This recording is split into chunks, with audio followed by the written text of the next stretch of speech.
Rajska djevo, kraljice Hrvata, naša majko, naša zoro zlata, odanih ti srca primi dar, primi naše ljubavi nam žar. Neka ove riječi koje mi tako rado pjevamo, iz srca pjevamo, budu mali dar ljubavi za našu nebesku majku, koju ovdje evo u ovoj rami slavimo pod naslovom Ramske Gospe. Nakon toga pokazat ću vam jednu fotografiju koja mi je, a meni to nije baš ni lako, izazvala duboke osjećaje nježnosti, suza, nostalgije, sve pomiješano s boli. Vi ste vjerojatno neki možda i ranije vidjeli tu fotografiju, a tek prije 3 dana. Jedan uplakani fratar, ujak, na toj fotografiji je iz Kraljeve Sutjeske fra Stjepan Duvnjak. 1993. godina, a znamo kakva je to godina bila. Godina svega samo ne radosti i sreće, puna tuge, puna boli, gdje fra Stjepan ispred drevnog samostana bosanskih ujaka Kraljeve Sutjeske, a on je inače gromada od čovjeka, tada bio fratra. Rekli bismo, ako će išta ostati bez suze, to će fra Stjepan Duvnjak. A on plače. Plače kao malo dijete, narod rastjeran, mnogi stradali, šutnja u samostanu, šutnja oko samostana. Samo čuješ korake fratarske po hodnicima, ali koraci neizvjesnosti, koraci straha, koraci Bože moj što će biti. I dolazi kardinal Vinko pohoditi Lipanje 1993. A on kad ga vidi, plače. Plače u ime naroda, plače u ime trenutka, plače u ime vremena jednoga koji je donio ono što Isus rekao: kad se razbježe, ostanu kao ovce bez pastira. Osjetio to Božji misnik i habit ove divne naše zemlje, što znači taj narod koji ostane bez fratra, bez svećenika, bez pastira. Samo možeš plakati. Plakati i moliti. Ovo donosim zato što se vjerojatno mi često osjetimo baš tako kada dođemo pred kip naše Gospe Majke.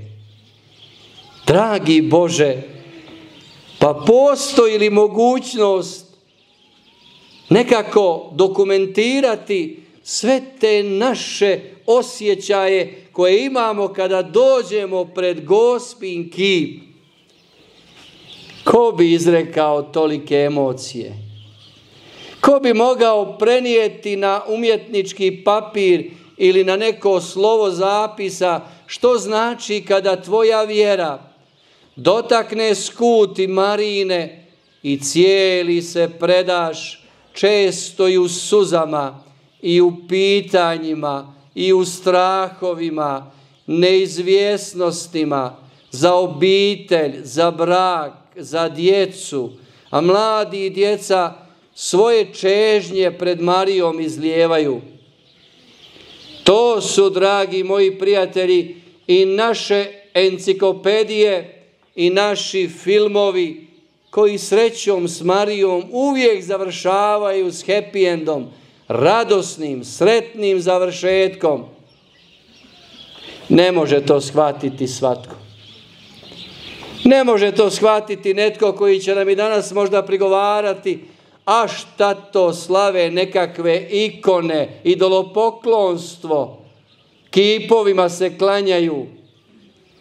Ma ne klanjamo se mi kipu.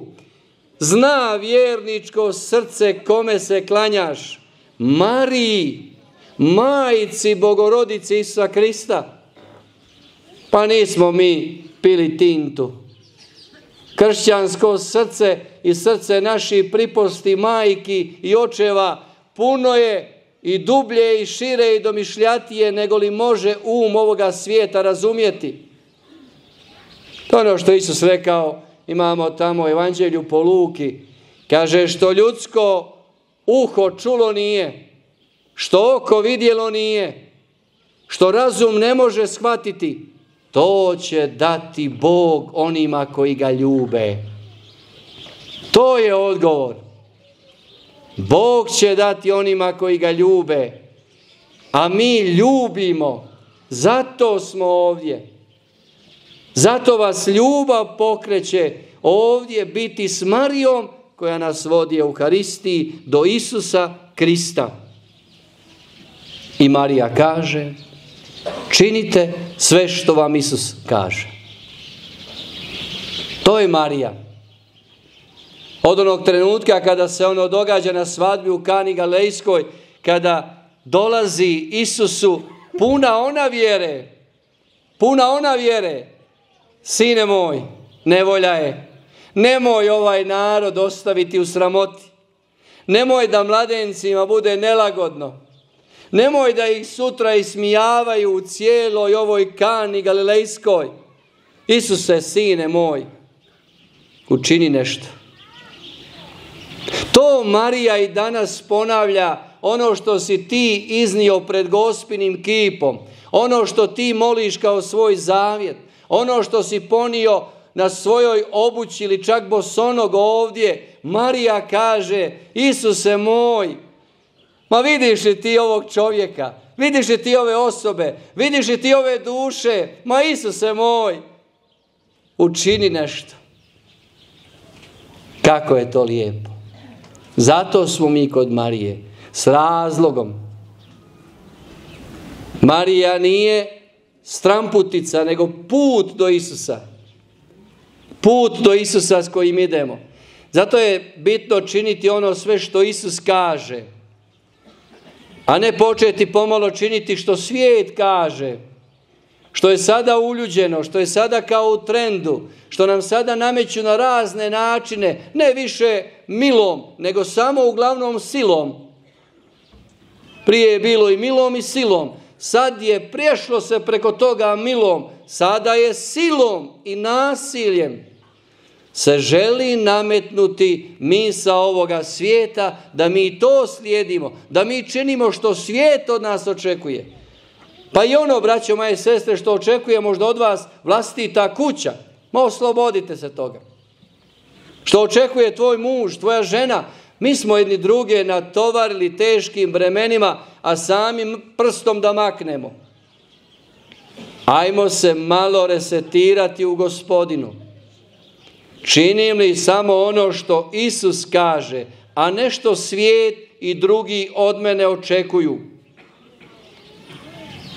Jer ne može danas nijedna tvornica proizvesti dovoljno deterđenta i dezinfekcije od onih koji peru ruke, a velika se zla događaju.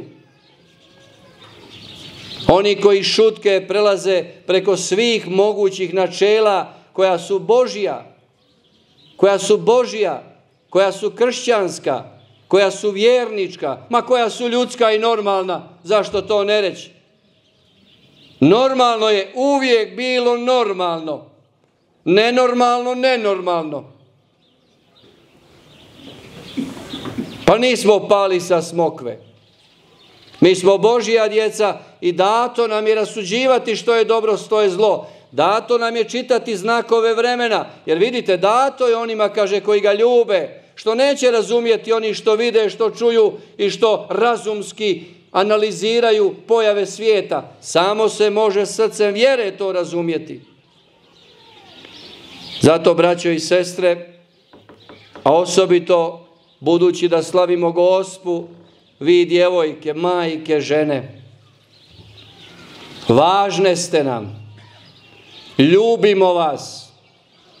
Nitko nikada neće vam dati toliku ljubav koliko vam je Isus dao, koju vam kršćanstvo daje, koju vam crkva katolička daje. Nikad, nigdje ni nitko. Hoćete li se okrenuti ovima koji se kao u feminiziranom svijetu bore za ženska prava, a cijeli sustav aparata su načinili tako da nikada nije dostojanstvo ženskog bića bilo toliko srozano, izrugano, izvrgnuto, komercijalizirano. Pretvoreni ste u komade mesa, a vi ste duše Božije.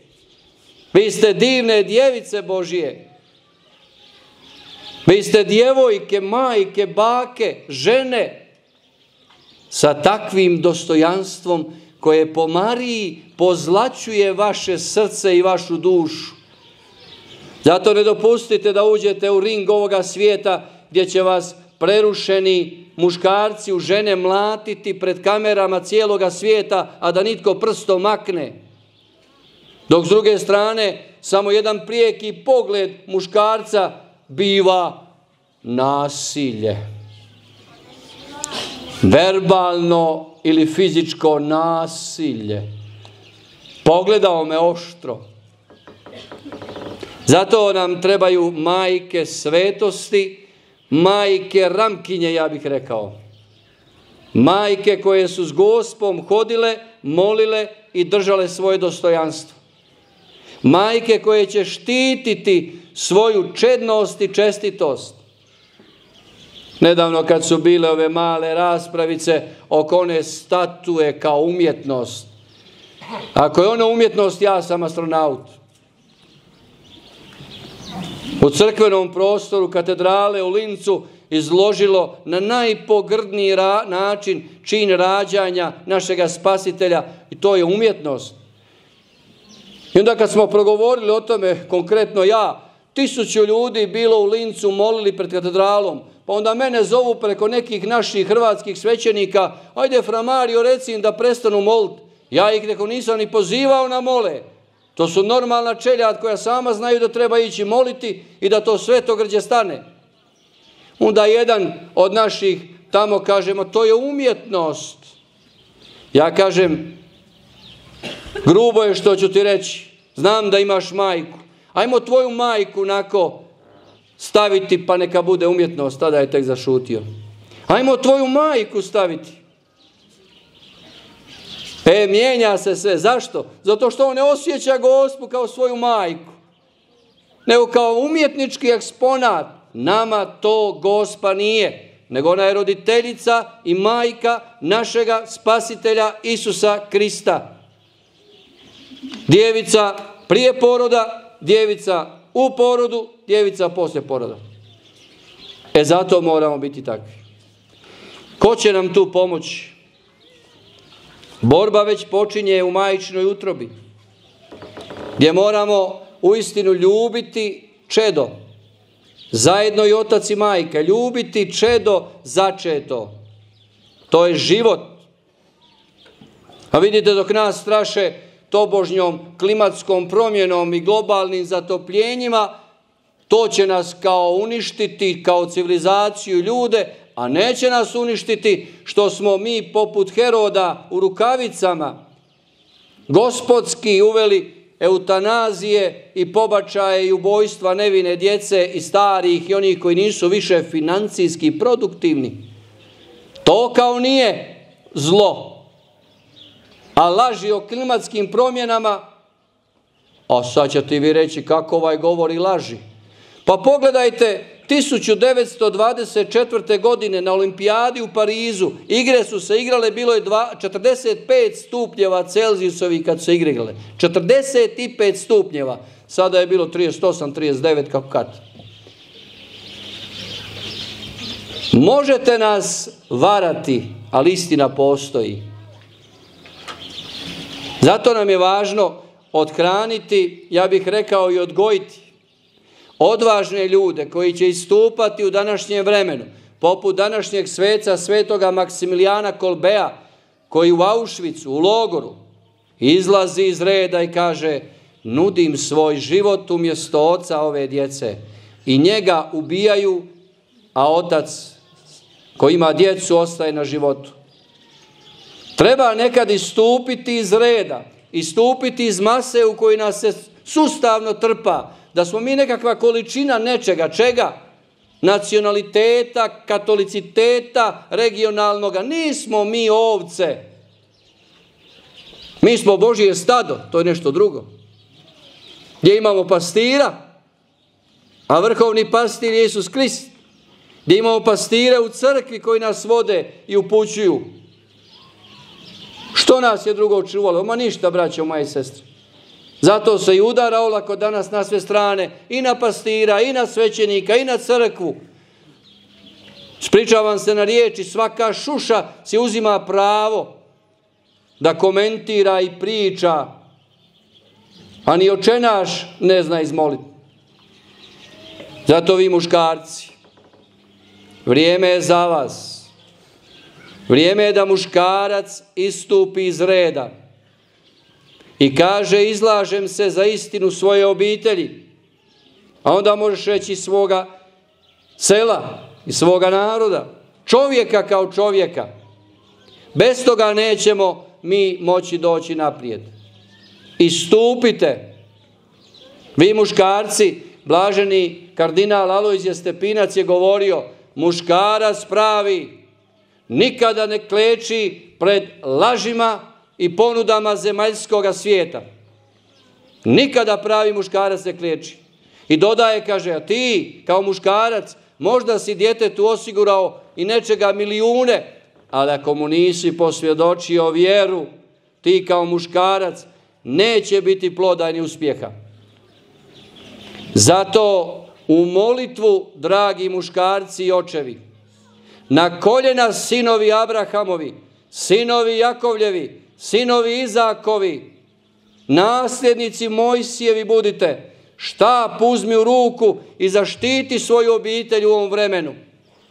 A ne da budeš slabić koji bježi čak od kuće i prepušta i djecu i ženu i majku i obitelj i sve zubu vremena, pa što se dogodi, dogodi. A mi, ko? Zabavili se svojim poslovima. Tvoja korablja je obitelj. Dragi oče, dragi mladiću sutra koji ćeš zasnovati kršćanski brak, tvoja korablja je obitelj, kao što je Noa gradio. Pa se često pitate kako ćemo se spasiti u ovom vremenu kad je sve globalizirano, tehnicirano, digitalno, postao svijet malo selo. Evo ovako, gradite korablju, nađite zaštitu, ne dopuštajte zlomu da dolazi u krov vaše kuće. I budite hrabri. Muško budi, kad ti moram reći. Budi muško. Bože, ko bi rekao da ćemo 2024. govoriti budi muško. Da je ovo netko izgovorio prije 30-40 godina, rekao bi šta je ovaj pio, na čemu je. Ali moramo jer ne smijemo drugačije. Kada je u onom vremenu zla, zatvaranja prije 3-4 godine, jedan muškarac, glazbenik je istupio, neću mu govoriti ime da ne bi doživljavao nekakve drugačije konotacije. On je istupio i rekao ne školi na daljinu, ne digitalnoj školi, ne provjeravanjima ni maskama na ulazu u učionice, ne i ne. Pitali su ga novinari, pa zašto vi to činite? Kaže on, postoji samo jedan razlog. Proći će ovo vrijeme, ali ja želim za par godina ponosno, dostojanstveno pogledati u oči svome sinu. Svome sinu i da on može mene pogledati dostojanstveno. Oče, Nisi bio kukavica, bio si hrabar, borio si se za nas. A mi tako olako podvijemo rep zato što kažem vam, ne živimo ono što Isus kaže, nego što svijet nameće, što strah dirigira, što manipulacija usmjerava, što mediji plaćeni kanaliziraju. To je daleko onda od Boga. Nama je to potrebno. Draga braćo i sestre, rekao bih, došlo je vrijeme da govorimo neosnovne stvari, kolince, kao što su fratri govorili po vrtačama u vrijeme turskog zuluma, pa najosnovniji vjeronauk, najosnovniji moralni kršćanski pogled na život. Moramo to, jer smo se u mrežama ovog svijeta ulovili i izgubili. I svašta čitamo, i svašta nam stiže, i svašta kliktamo. Niti znamo je li katoličko, je li sektaško, je li provjereno, tko stoji iza toga. Ništa, mi to gutamo kao gotovo jelo za naš vlastiti život. Zato smo zbunjeni, zato smo zavedeni, zato smo izgubljeni. A ti imaš ono što je ispisano toliko sveto i mudro, ma ne može ništa više biti ispisano, ma da nijedno slovo više na ovom svijetu nema. Sve je Isus rekao u Bibliji, a onda u knjigama otaca da o tome i ne pričamo. A mi hoćemo laku literaturu kao nekakav fast food, brzih, sentiš zadovoljenja naših potreba. To nas vodi u jedan relativizam, jednu mlakost, u kojoj više zapravo, evo vidite, ne smiješ ni kazati da se tijekom mise ne pije voda osim ko je bolestan. Šta ćemo ovdje za 20 godina slaviti misu gdje ćete vi razvlačiti janjetinu po svojim zubima i nazdravljati pivom? Živio prat, dobro govoriš. Tako to bude ako počnemo s nečim. Ali ako danas upozoriš, imate vi ove znaš koji imaju uvijek vruće. Ja nisam znao da je ove godine isto ljeto, da mi nisi javili. Vruće je, kaže frat.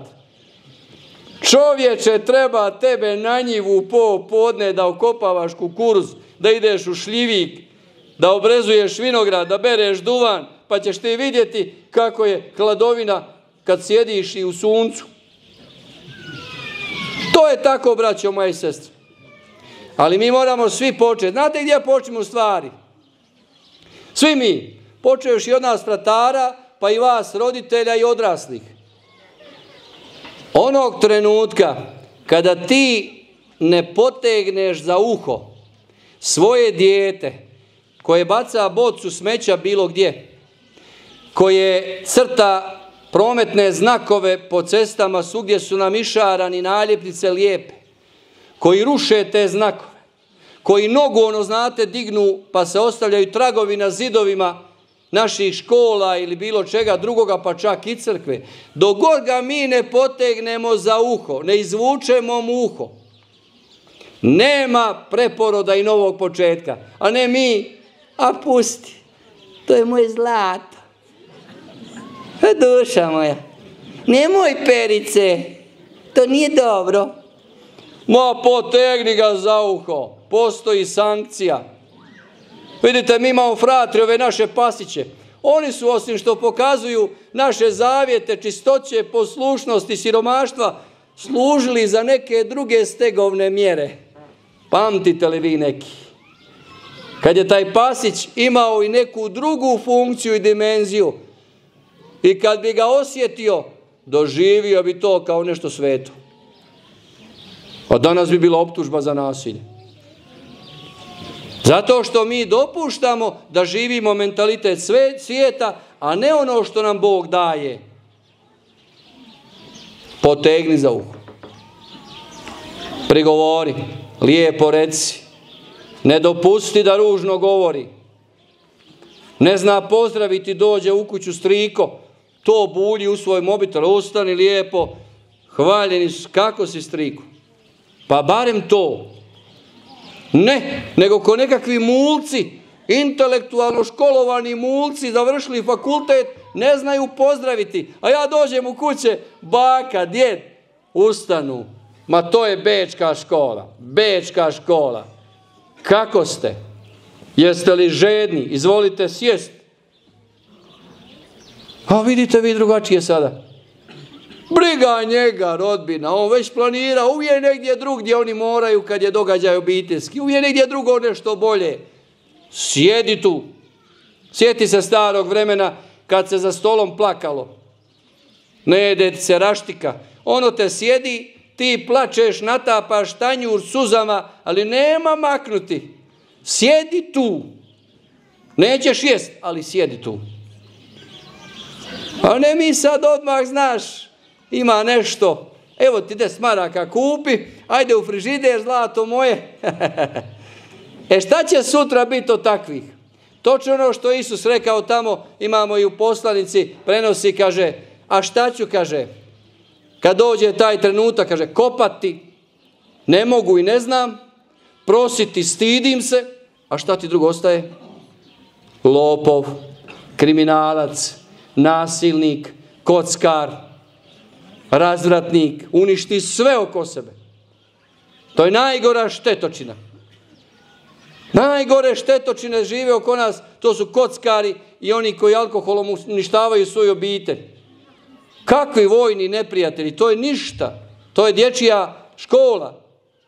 Ali ti agresori unutar naših kuća, to su cjelodnevni teroristi koji granatiraju naš mir, naše raspoloženje, naše zajedništvo, našu molitvu, naš blagoslov. Nemoj se opravdavati, ja se naučio. Liječi se. Liječi se. Vrijeme je poduzeti nešto. A liječenje može početi ispovjedi. Budi kao onaj Zakej, kaže, boraviti mi u tvojoj kući. Primi Isusa u svoju kuću. I da to milosrđe zasija u tvom srcu. Pa na koljena ako treba. Dan za danom. Dokle tvoje mentalno zdravlje ne shvati da si ti u problemu. Dok ti na koljenima ne prokrvariš. Dok na koljenima ne isplačeš. Dok na koljenima ne osjetiš bol. Zadovoljštine za to svoje posrnuće. Neće biti novog početka. Tu se treba ustati. Kad padneš na koljena, tu će Gospodin doći u vašu kuću. To je veliki problem našeg naroda. Jako veliki problem. I ne može se s time ići napričest. Ne može, braćo moje i sestre. Vrlo rijetki ispovjedaju. Evo ne znam, ovdje ima ispovjednika, možda njima. Vrlo rijetko ispovjedaju da kocka. Vrlo rijetko. Oni misle da je to zabava. Nije, braćo moje i sestre. To je suradnja sa Sotonom, koja tebe prvo uništava, a onda po tebi tvoj brak, tvoj obitelj, tvoju djecu, sve oko tebe. Vi ste radioaktivni materijal, gdje nijedna maska zaštita ne pomaže. Ajde se uhvatite u koštac s tim. Nemojte shvatiti ovo čak ni kao uvredu, ni kao kritiku. Ajde shvatite kao opomenu. Ajde shvati da te tegli fratar za uho. Teglite u ljubavi i paslićom na tebe pokazuje ljubim te, hajde se promijeni. Počmi iznova. Daće ti onda Bog milost. Kaže se tamo, Isus kaže onima koji dobiju, kaže, tu milost, daće vam se, kaže. Izgonit ćete iz zloduhe. Drugim ćete jezicima govoriti. Bude li što smrtonosno, neće vam nauditi. Kad dobiješ tu milost, to je, trebamo, duha nam Gospodine svoga daj. To nam treba. I onda ćemo krenuti naprijed. Evo zato se ohrabrimo. Žene, majke, budite gospe ramske, cure, vi muškarci, budi sveti Josip. Budi sveti Josip koji će znati odvesti svoju obitelj, zaštititi od Heroda, od zla. Nema veze što je na magarcu, nema veze gdje i kako. Odgovorni smo za obitelj, za djecu, za brak. Nema žrtve koja je skupa. Nema. Gospa će prenijeti Isusu vašu čežnju. Isuse, učini nešto. Isuse, nemoj osramotiti. Isuse, daj im da se preporode. Isus, nemoj da budu oni više razlog teme. Nemoj da budeš tema. Budi rješenje. Gospe Ramska, moli za nas. Amen.